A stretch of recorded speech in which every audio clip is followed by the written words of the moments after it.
right? Was there any threat of a lawsuit from the Somali community and folks affiliated with Feeding Our Future? Mr. Jordan, there was more than a threat. They actually did it. They did? And what was the alleged claim in that lawsuit?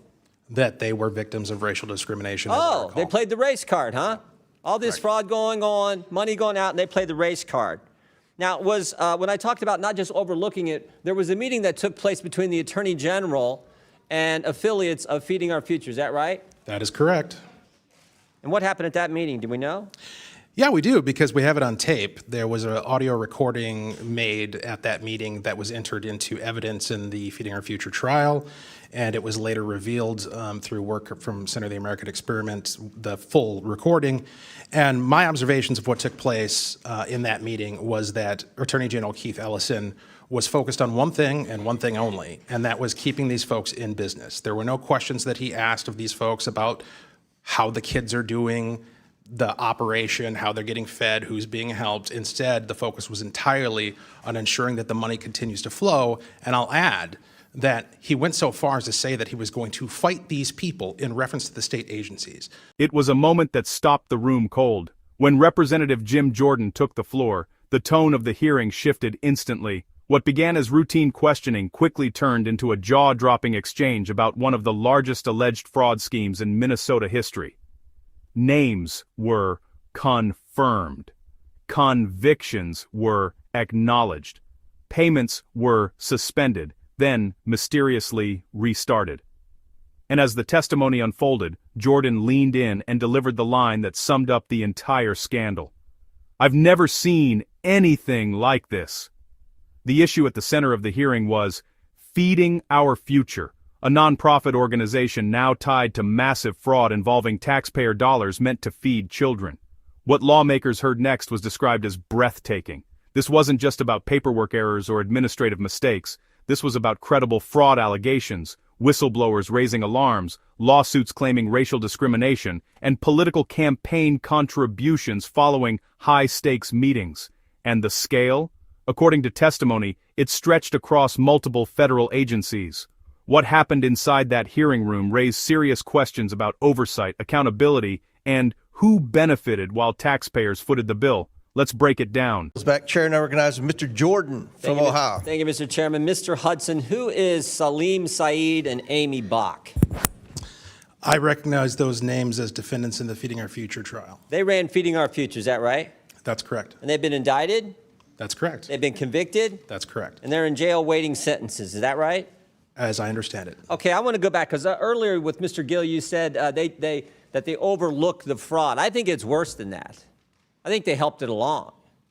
I'm going to go to this meeting that took place, or actually I want to go to March 30th, 2021. Is it true back in March of 2021, the Minnesota Department of Education suspended payments to Feeding Our Future, that program? Is that right? I believe that's correct. And then a month later, they resumed payments. That's correct. What caused them to change their mind? In my opinion, what caused them to change their mind was pushback from their constituency within the Somali community, who accused the state agencies of being racist. But what caused them to stop it in the first place? Was it whistleblowers coming forward? Was it like this something's not right here? What happened? Apologize for the misunderstanding. The reason they stopped the funds in the first place is because they had credible allegations that there was fraud taking place. From whistleblowers and others. Correct. And just they're doing their job looking, this doesn't make sense. We got all these programs, no one's getting fed, and yet money's going out the door like crazy. So they suspended it. And then they started it back up, right? Was there any threat of a lawsuit from the Somali community and folks affiliated with Feeding Our Future? Mr. Jordan, there was more than a threat. They actually did it. They did? And what was the alleged claim in that lawsuit? That they were victims of racial discrimination. Oh, they played the race card, huh? All this fraud going on, money going out, and they played the race card. Now, when I talked about not just overlooking it, there was a meeting that took place between the Attorney General and affiliates of Feeding Our Future. Is that right? That is correct. And what happened at that meeting? Do we know? Yeah, we do, because we have it on tape. There was an audio recording made at that meeting that was entered into evidence in the Feeding Our Future trial, and it was later revealed through work from Center of the American Experiment, the full recording. And my observations of what took place in that meeting was that Attorney General Keith Ellison was focused on one thing and one thing only, and that was keeping these folks in business. There were no questions that he asked of these folks about how the kids are doing, the operation, how they're getting fed, who's being helped. Instead, the focus was entirely on ensuring that the money continues to flow. And I'll add that he went so far as to say that he was going to fight these people in reference to the state agencies. The state agencies are his client. Yeah, and when you said money's going to flow, did money flow to Mr. Ellison's campaign a couple weeks later from some of the folks who were in that meeting? Sure did. How much, do we know how much that was? I do not have that number. So it wasn't just overlooking the fraud. They were actively trying to make sure this program continued, and then they benefited from that politically with contributions to their campaign, all in this same year, all in 2021, when this was all coming to a head. Is that accurate? That is my understanding. And this fraud is much bigger than this, because as I look, it's like 6 different federal agencies.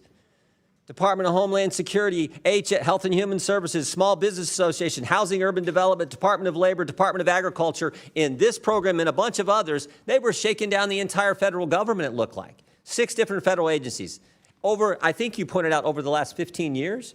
That's correct. And not only are the Democrat administration overlooking it, they're helping it along. They're assisting it. They're going after whistleblowers, as your colleague pointed out, and they're benefiting from all this politically with contributions to their campaign. Not to mention the voting issue that you referenced earlier as well. Is that all accurate? I believe so. Oh, now there's more than 6 agencies involved. There's 6 federal agencies that got shaken down, but there's 2 other agencies involved now, the FBI and the DOJ. Right? How many people have been indicted now? I do not have that number in front of me, but it's significant. I don't know how long y'all been in the legislature. We appreciate your work, appreciate what you do. But have you ever seen anything like this in your time in the I've never seen anything like this in an AT. Ms. Robbins, you're the chair. No, sir, we have never seen anything on this scale. It is unbelievable. As Joe Thompson said, it is breathtaking and cannot be overstated. Yeah. Well, God bless you all. Ms. Rankin, or Ms. Rarick, excuse me, I'll give you the last word. Thank you. So I've been there since 2013, and I have been yelled at by Democrats over and over again throughout our time there to say that there is no fraud, this is just made up. Yeah, this is the template. You see this all the time. The left will tell a lie.